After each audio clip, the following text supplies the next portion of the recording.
These are desperate, hard times, Charlie. I don't know how we're gonna get along. Getting poorer all the time? I think if I can't get ahead some other way pretty soon, I'll go out to the cemetery and dig up Lad's bones. I guess they'd have to give me something handsome to get them back. What do you think about it? These words were spoken by one man to another during a meeting on the Madison Street Bridge over the Willamette River in Portland, Oregon, on a cold February night in 1897. A couple months later, the morning of May 18th, a cemetery employee was on site at the Riverview Cemetery in the southwest part of town. Busy pruning trees, the employee noticed land nearby appeared to be covered with loose dirt. Perhaps nothing much to see, unless you're in a cemetery. Upon closer inspection, it was clear a grave had been robbed. The grave in question belonged to William Sergeant Ladd.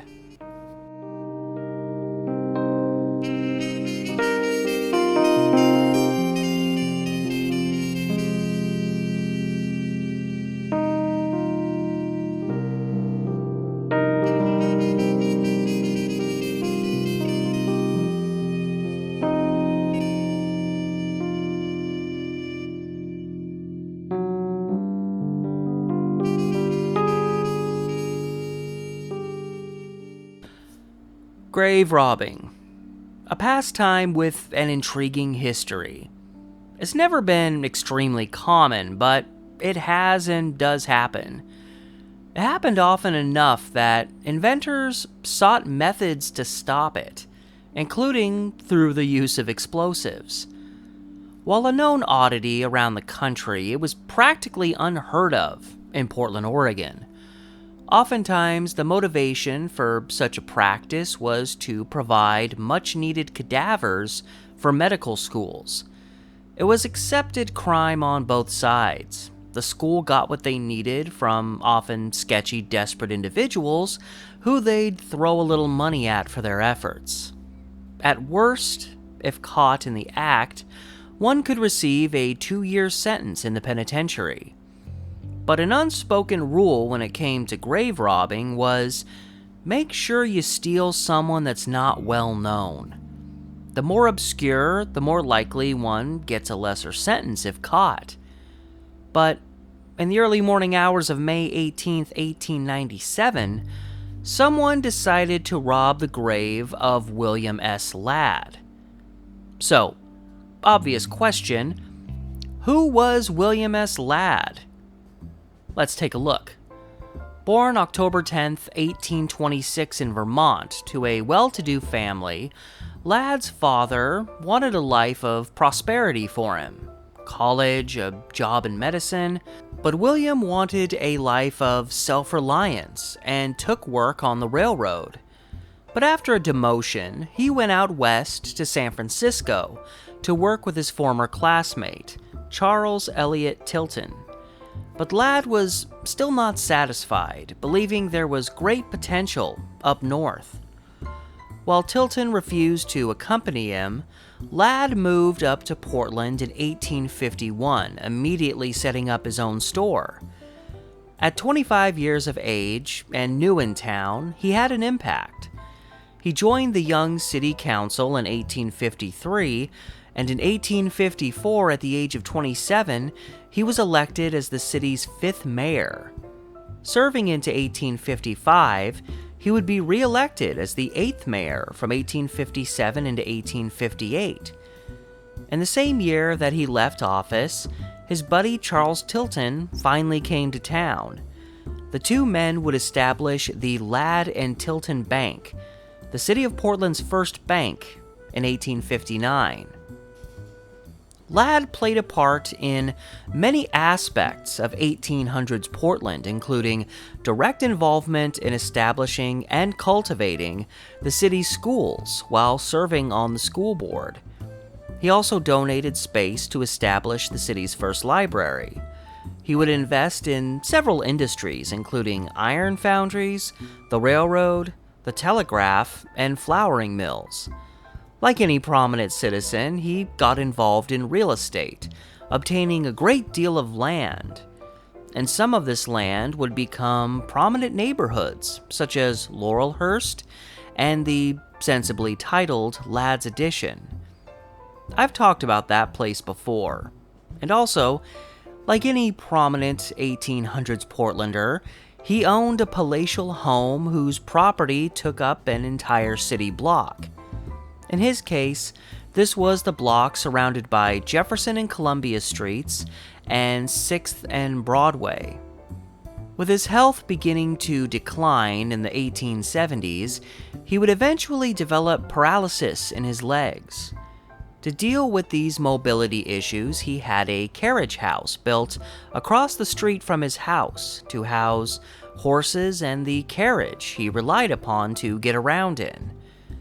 While Ladd's house is long gone, the carriage house remains today at Southwest 6th and Broadway.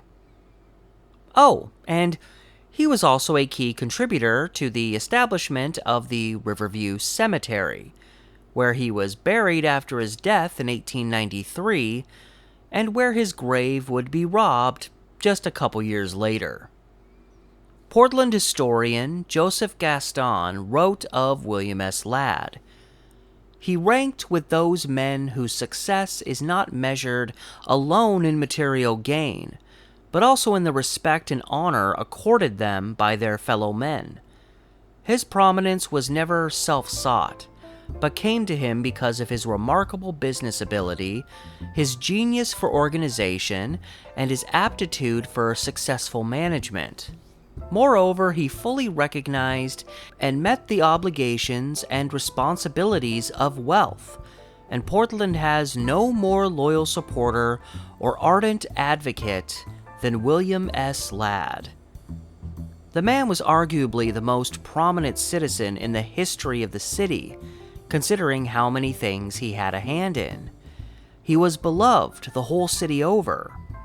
That said, he was known, being a banker, for sometimes being fairly exacting when it came to those who owed him money. That just might come into play later. And when his grave was found disturbed, it was a foregone conclusion that this event would rock the city. Knowing the significance of his discovery, the cemetery employee raced down the hill to the home of Frederick Lind, the cemetery's sexton, to report his discovery. Lind then contacted Charles Elliott Ladd, William's son, who also lived close by.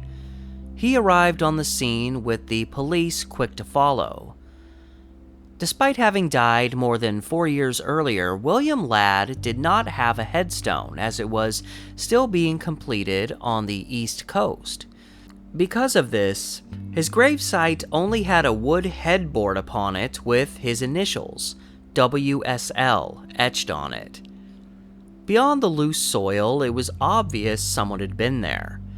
The tools used to dig up the casket had been left behind, including a carpenter's knife, also described as a hay knife. A wood board had also been left there, believed used to drag Ladd's body up to remove him from his grave. He was a well-built man, not easily moved. A hook, believed used as well, was found on the scene, and one of Ladd's shoes had gone missing, along with this headboard. While the crime scene was left rather hectic, it was clear this robbery had been well thought out. It was even discovered that Charles Ladd's home phone had been tapped. A phone that had been stolen from an East Side streetcar station was found near the cemetery, connected to the phone line, allowing someone to listen in on Charles's phone. It was clear right away why a man like Ladd might have his body taken. A hefty ransom. Ladd's family had a lot of money they'd be happy to pay if it meant getting these remains back. The conclusion was quickly reached that the headboard and the shoe had been taken to possibly be used later, just as a reminder of who they had in their possession. Otherwise, this action was about as reckless as any a Portlander could take.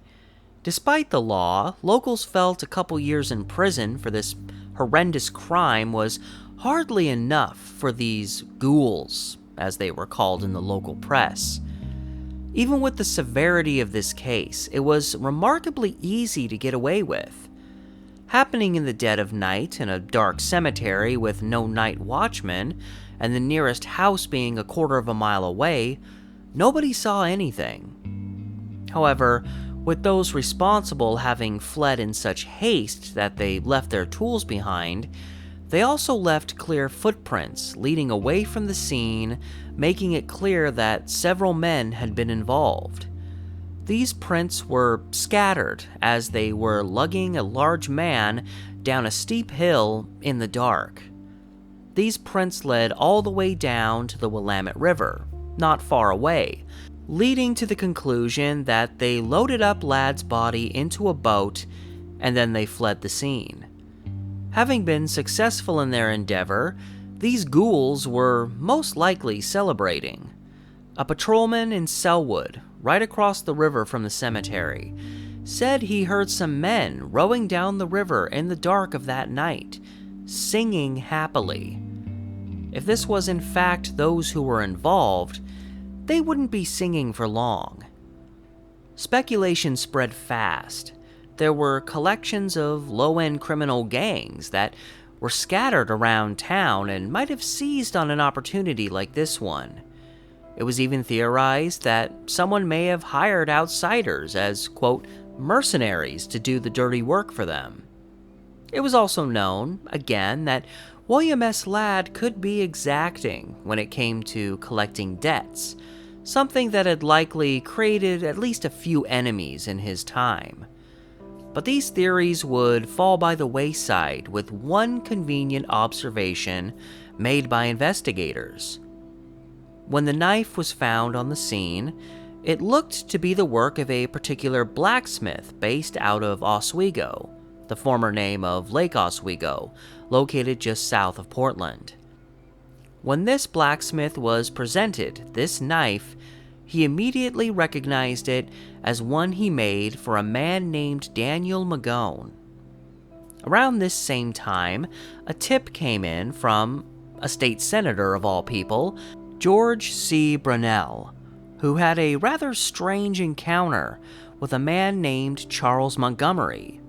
In it, Montgomery asked him if he knew whether William Ladd's grave was held down by electric wires. A rather particular question about someone whose grave had recently been robbed. These two instances suddenly put the investigation's focus on these two men, Magone and Montgomery. They went out to visit Magone at his home in the vicinity of present-day Lake Oswego, but his wife said he wasn't home and had been spending lots of time out on the river fishing. Regardless, investigators returned the next day. This time Magone's son answered, and this time he was home, where he surrendered without resistance. Described as a sullen, soil-stained rancher of about 45 years. Montgomery often stayed at a place called Shannon's Farm, not too far from where Magone lived. Like with Magone, when investigators first visited, Montgomery wasn't there, but when they returned later, he was there and apprehended without struggle. While Magone kept his mouth shut, Montgomery was clearly shaken by his apprehension. Before he was even taken from the farm, he admitted he knew where Ladd's body was, and that he'd take them there. They all then took a boat to a spot near the river and not far from where Magone lived. Investigators had searched this area previously during one of their visits and found nothing because the remains had been so well covered up. Montgomery pointed to a seemingly innocuous spot where They began to dig, and about 18 inches down, a bundle was found. In this hole, within a burlap sack, was the surprisingly well-preserved body of Portland's greatest citizen. The headboard from Ladd's gravesite had also been stashed close by. Despite being shaken, scared, and quick to spill the beans, Charles Montgomery had been on trial just over a year earlier for murder. In December 1895, he shot and killed a man named Hiram Hall, who he claimed was trying to harm him. Being young with no criminal record, having turned himself in, and there being no witnesses to the crime, Montgomery would be acquitted. He seemed more like the type to be manipulated into committing a crime rather than being the leader. And that's more or less what happened. With Magone keeping quiet, Montgomery quickly unveiled his involvement in this crime. He first met Daniel Magone in February 1897 at the lounge of the Rheinpfalz Hotel on Front and Madison Streets. After dinner, Magone asked him to walk out onto the nearby Madison Street Bridge, where Magone began talking to him about the desperate hard times they were experiencing, and the poor getting poorer, and that if things got bad enough, he'd go up and dig up Ladd's bones. Montgomery listened, but thought it was all just talk. But then, weeks later, Magone met up with him again and asked him right out if he'd not only help dig William Ladd's body up, but if he'd also help dig up the body of a man buried at Riverview Cemetery named Cicero Hunt Lewis. Also born in 1826 on the East Coast, like Ladd, Lewis came to Portland in 1850. He'd set up his business on Front Street, just like Ladd. He'd become a prominent local merchant who got involved in other industries. A hard-working man, he would pass away on January 5th, 1897 after having a stroke while walking to work. And after death, he would be buried in the same section at Riverview as William S. Ladd, Section 3. Montgomery refused to help, but then he started thinking about that sweet reward money. When he finally did agree to help, Montgomery didn't realize that Magone had secured the help of two other men, Ed Long and William Rector, both of whom he promised $50 up front for their help, with the promise of paying them more when they got that ransom money. When Montgomery revealed their involvement, both Long and Rector were quickly apprehended without resistance. They were also both quick to confess to their involvement as well, hoping it would help them. The one holdout was the mastermind, Daniel Magone. The recent years had been traumatic for him. It was already known that he was struggling financially, but why'd he focus in on wanting to dig up William S. Ladd? Magone himself was actually also from a fairly affluent family who owned a large tract of land down near Oregon City.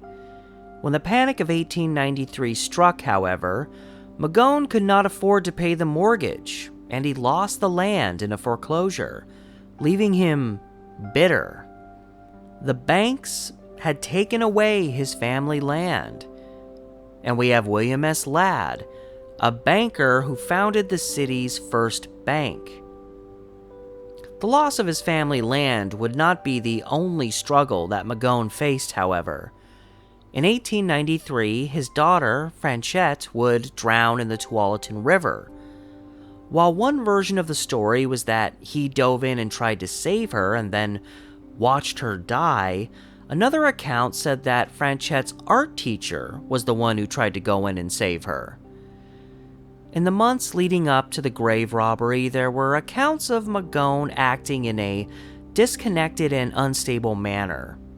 Even with Montgomery, Long, and Rector on board, another man in Oregon City said Magone approached him only days before the robbery, asking him to help in digging up Ladd's body. The man refused, another who assumed Magone was not serious in the first place. All 4 men would have their own separate proceedings, with Charles Montgomery agreeing to be a witness in the cases against the other 3 men, wherein he would be given a 2-year sentence that he'd later be pardoned on. At these trials, he would then provide the backstory as to what happened on that ghoulish night. This will be combined with William Rector's account of events to cover all aspects.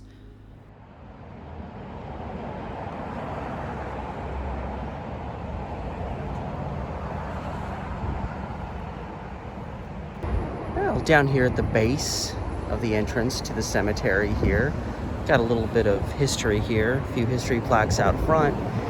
And if you take a look at this one over here, see a few prominent early Portlanders.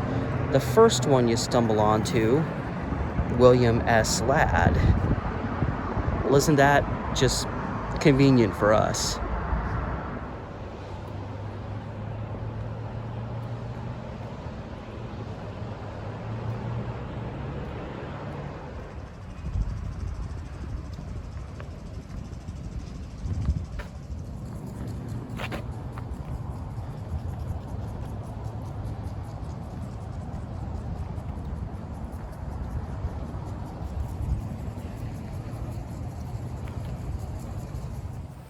So what's so sad is I decided to have a bit of an adventure. I was like, I know what section they're in. I'm gonna just find them casually on my own and enjoy it. And ventured past some fairly prominent people right over there. And I just kept going on down there, never thinking to come over here. And then I found Cicero Lewis's grave right there, that was the other one they wanted to rob. And I realized I just skipped over this whole area where all these people that literally William Ladd fits right into. I just walked on by it. It's embarrassing that I made it into a situation where it's going to take me, it took me so long to figure out where I needed to be. And yet these guys back in 1897, William Ladd didn't even have a gravestone yet. He just had a headboard with his initials on it, and they found it. But then again, I mean, there was planning involved in that.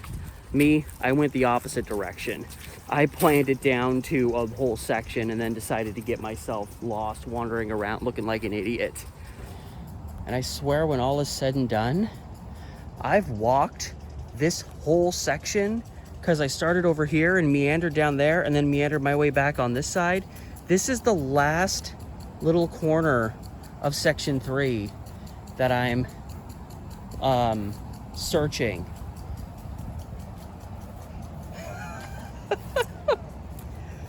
You have got to be kidding me.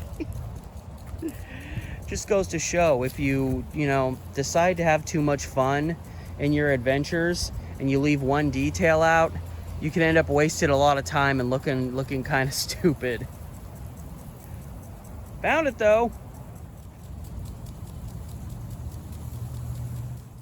So as the story will be finally told, up to the point of the full-on confession, the trials, up to that point, it mostly came down to what Charles Montgomery was saying, and it came down to what investigators actually knew based on searching the area, because they found a broken knife here, they found the board that had been put here in place of this particular massive headstone that hadn't been completed yet, even though Ladd had been dead for over 4 years.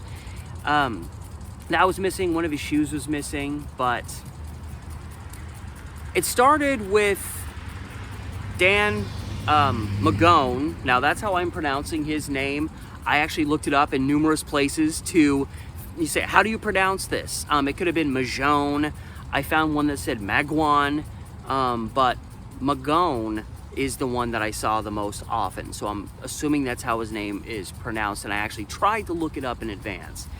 Anyway, so he and Montgomery come up here, and they actually stayed in an abandoned cabin that was near the cemetery here for the night, getting things ready to go. Now this is the night before that they actually robbed the grave here. So they got out here early, and then the following day, Magone went into Portland, met up with the other two members, William Richter and Ed Long, and they came down here by boat from Portland, and all four of them met up in the cemetery here. However, Ed Long was actually sent off quite a ways to the south end of the cemetery because he had a particular job. So we're getting towards the more southern end of the cemetery. I know there's a road that goes around back there, and just the other side of all this is there's like a nature area that you can walk through. And down here, generally speaking, is where Ed Long was sent off, because just past the cemetery and the nature area is the Riverdale area, and that is where Charles Elliott Ladd, son of William Ladd, lived, and the one whose phone line they were trying to track in case he got some alarm letting him know that someone was fiddling with his dad's grave. And we're not too far. Wow, I'm glad I didn't go down that road, because I do not want to go all the way down there. So we don't know exactly where he was. We're not too horribly far. If you look far enough through here, like section 1 is just, or section 3 is just over there, then William Ladd's to the end of that. It probably took me 5 minutes to walk from Ladd's grave down to here, 5, 6, 7 minutes. So Ed Long would have been somewhere over in this vicinity where they would have had their stolen streetcar phone set up, and he was trying to listen in to see if Charles got any calls that would lead to him responding to the scene, him calling authorities to the scene, someone being told that someone had disturbed the grave. And if that happened, the guys that were doing the grave robbing off over here, they may just have been caught in the act, and then the story wouldn't have been quite as interesting. And just for reference, so here's where William is buried.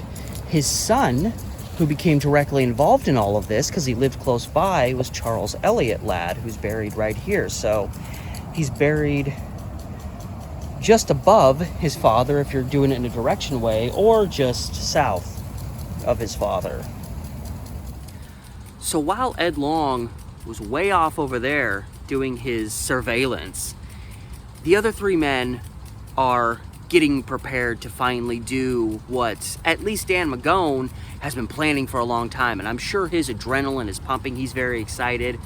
And it's at this moment that he stops. He turns to Richter, who he doesn't know as well as Montgomery.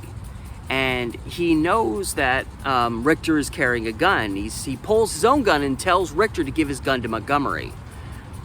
And Richter willingly agrees, one, because he's got a gun on him, and two, because he knew, despite apparently not really knowing all of the details around it, he knew that Montgomery had killed a man in the past, so he was kind of scared of what might happen to him. So he pulled his gun out and willingly handed it over. And it's at that point that Dan Magone made no qualms about letting everyone know at that moment, including Montgomery, this was his thing. He was in control. He had planned this out. He was the one with the motivation here. These other guys were hired hands, but Magone was the one who personally decided to have a vendetta against William S. Ladd. One, because he had been a banker and the banks took his family land, and also he knew if he was able to dig this particular man up, if successful, and if they were able to evade law enforcement, they were going to get a pretty good payout.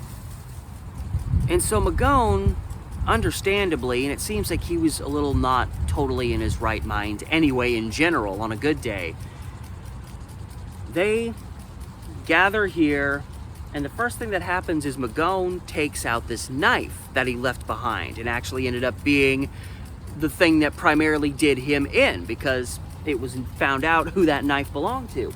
And he went around the grave site. Mind you, again, this stone wasn't here yet. He stabbed the knife into the ground and ran it all around his grave site. And he did that because knowing how prominent and well-to-do William S. Ladd was, and this is probably like the most prominent corner of the cemetery. You've got the Failings over here. You've got the Corbetts here. You've got John Cooch just a little off that way. Like, you know, the people of early Portland.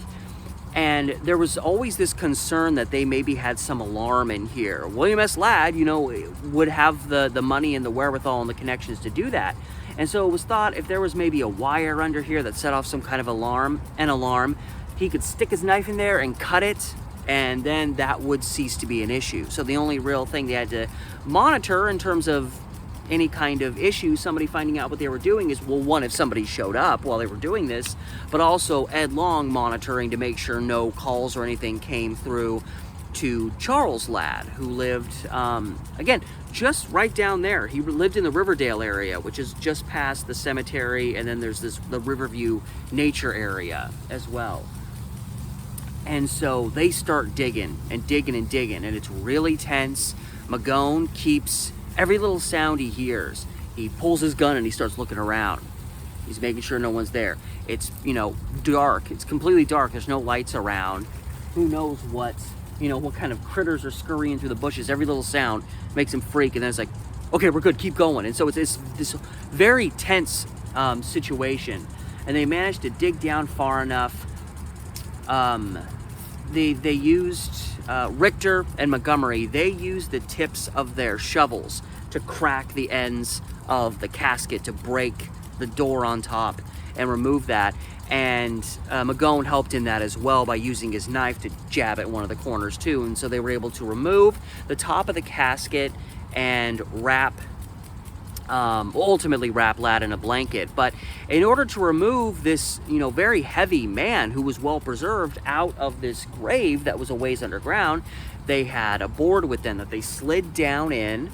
And of course, this was all stuff that was discovered. Some of these details have been covered already because they left all this stuff behind. It was hard enough for them to just get Ladd's body out of here and to take him down the hill.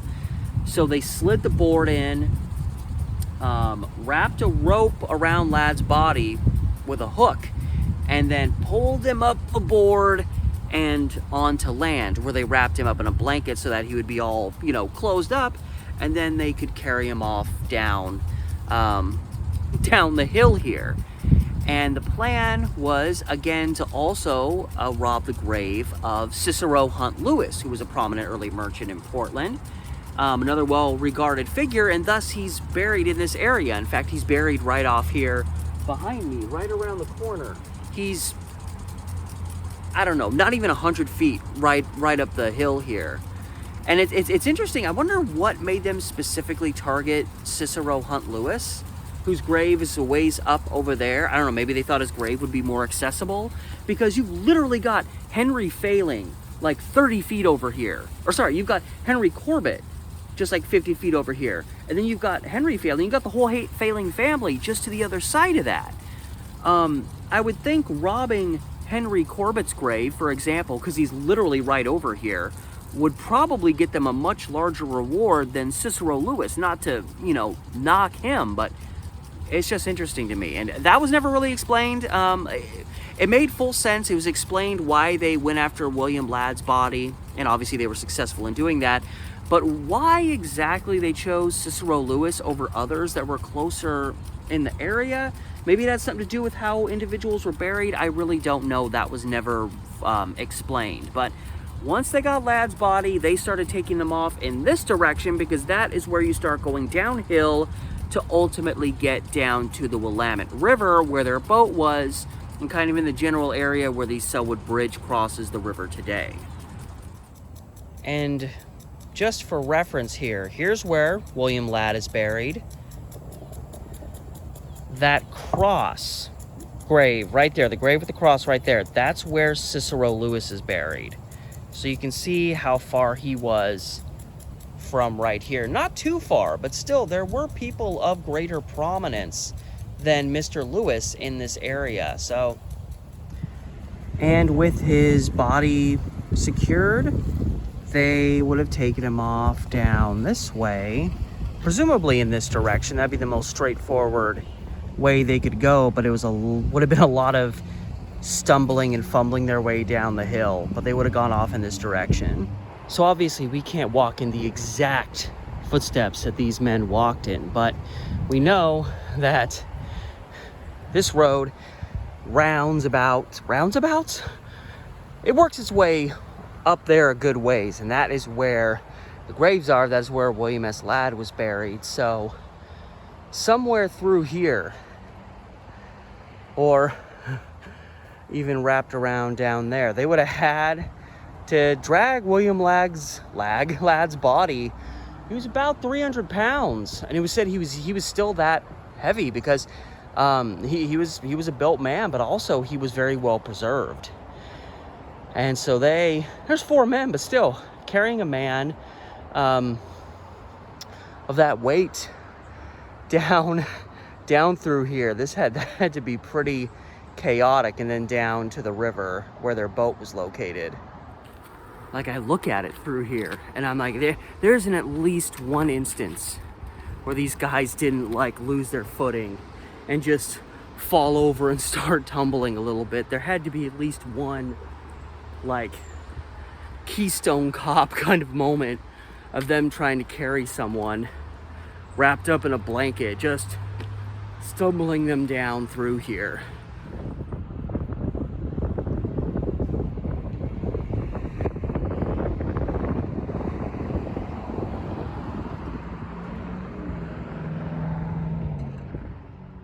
Once they all reached the boat and placed Ladd's body inside, Magone and Montgomery climbed inside and began rowing south in the direction of Oswego.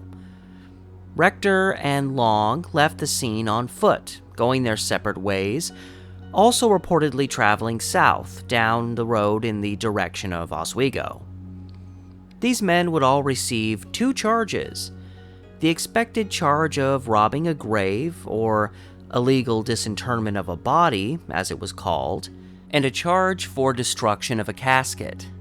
These men would all be convicted on the casket charge, but this one held little water compared to the main charge of robbing William Ladd's body. And as mentioned before, Montgomery pled out with it understood that he would be pardoned later on. Ed Long's trial was the least captivating of the other 3, perhaps because he never had a trial.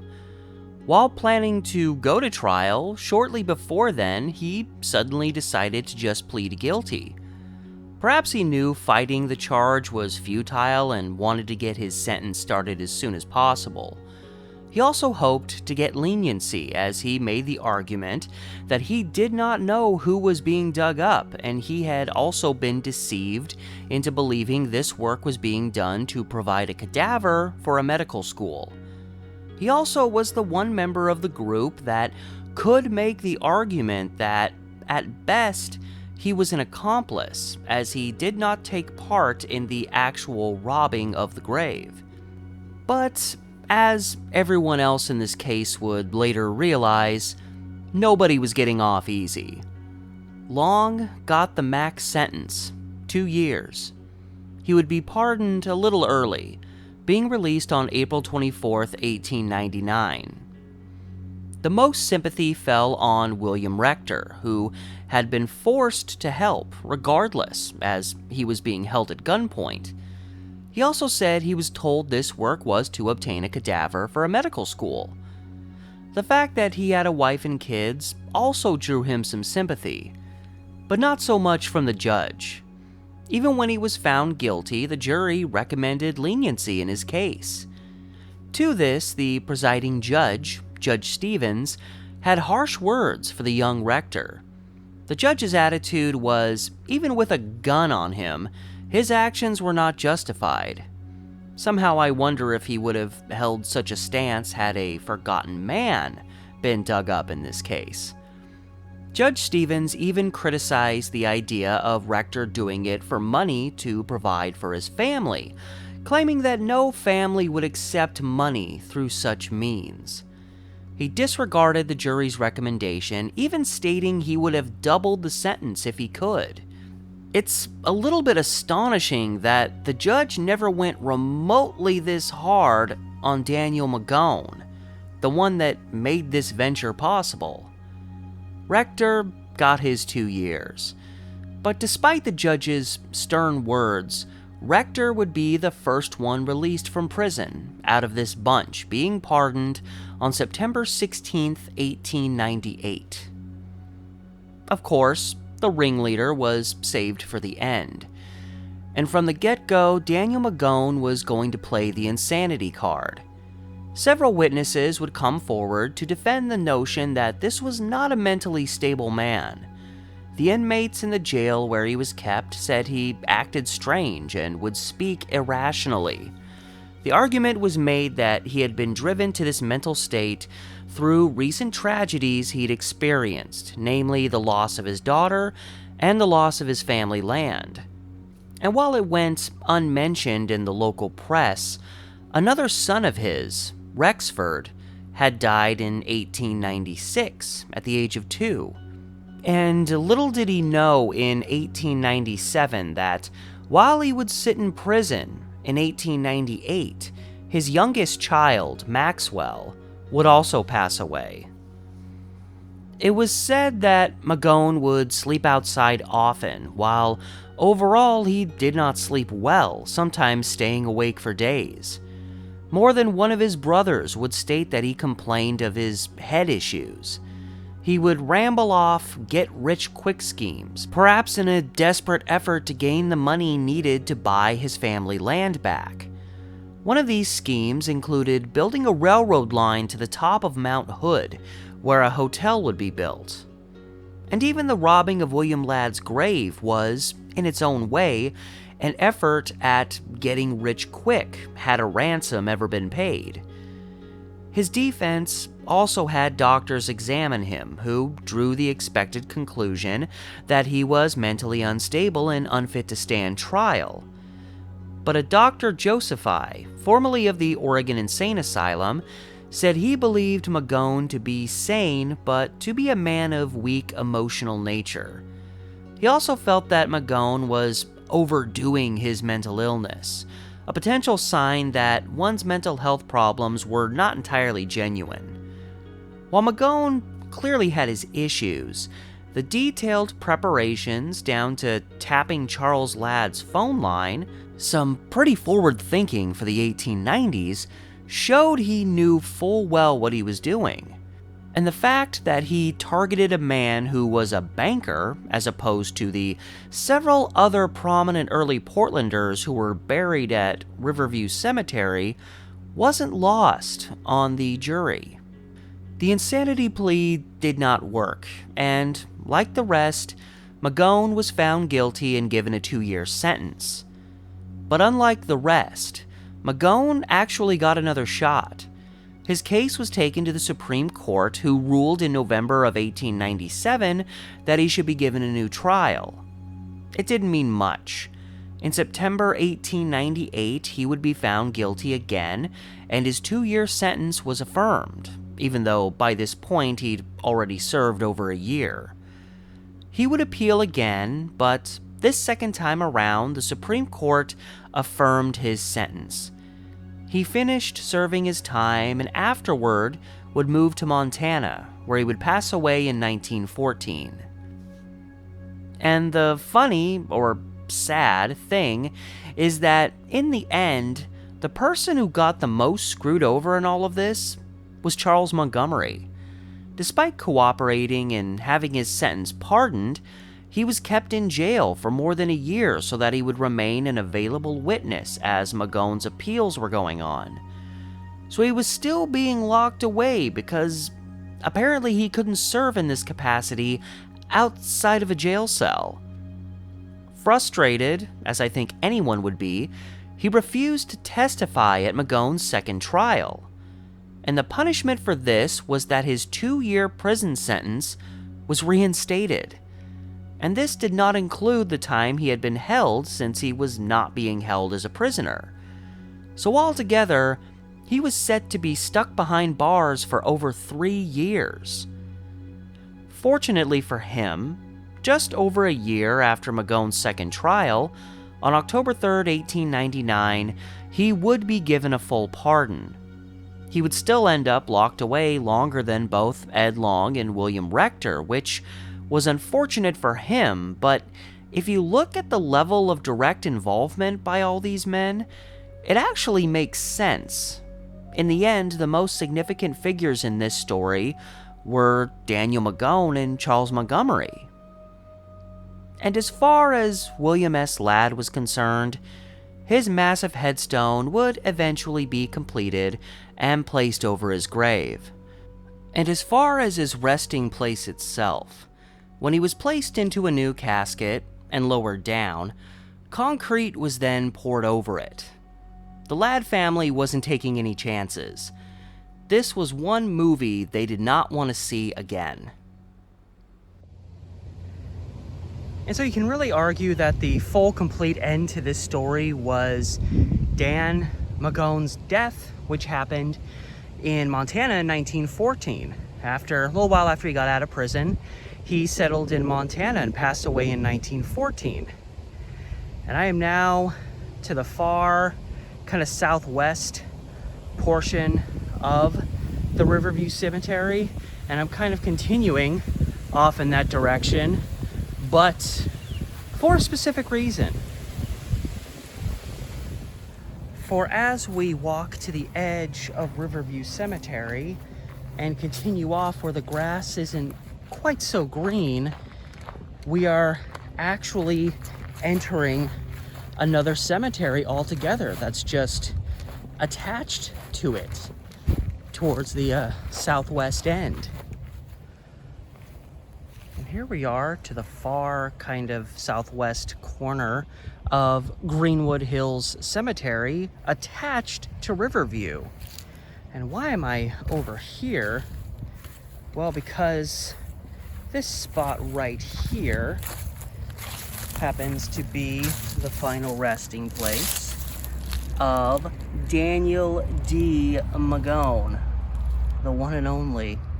Listed as father. Henrietta, his wife, is buried here. I'm assuming these are their children. We got Rex, we've got, and here's Francette Magone.